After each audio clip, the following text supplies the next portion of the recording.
ako sa loob ng bakuran ng pinsan ko, mga ka-viewers. At kukuha ko ng talong. Hindi, joke lang mga ka-viewers. Dito lang po namin tinukod yung pong ginawa po namin scaffolding po para po sa pagpipintura po natin ng firewall. Hindi mo naman pintura yung waterproofing. Itong pinsan ko nilagyan ng bato tong tigiliran, kaya medyo nahirapan din ho kami. At kailangan pang hukayin bago pinturahan, mga ka-viewers.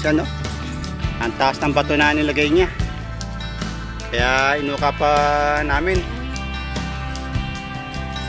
At nakita namin sa loob, mga ka-viewers, ay medyo tumangos po yung yung ulan, kaya yung pintura po sa loob ng bahay ay medyo dumilaw.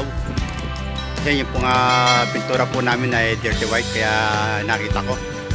Kaya pinagawa ko na muna dito. At ito ang muna inuuna.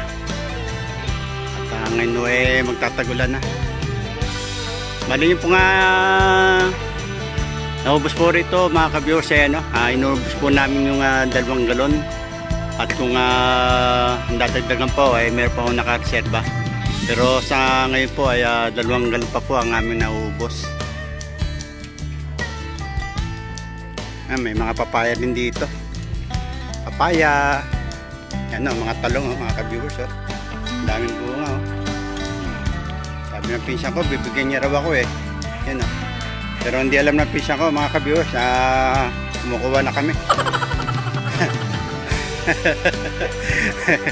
Oo. Yan. Yung tropa, nakakuha na ng tig 1 kilo Ayan daming talong yan, mga ka-viewers. Chili yun chili. Yan.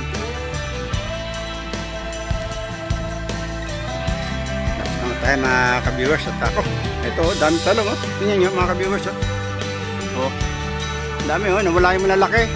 Kinuha na yata ng mga trabador ko.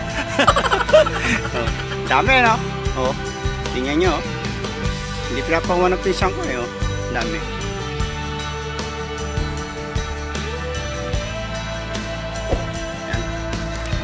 Bali, ito po yung magiging kulay niya po mga ka-viewers. Parang dark, parang may tintin na anong kulay yan. Okay na po yan. Para iwas po tayo sa labas na po tayo, mga ka-viewers. Yan. Ay.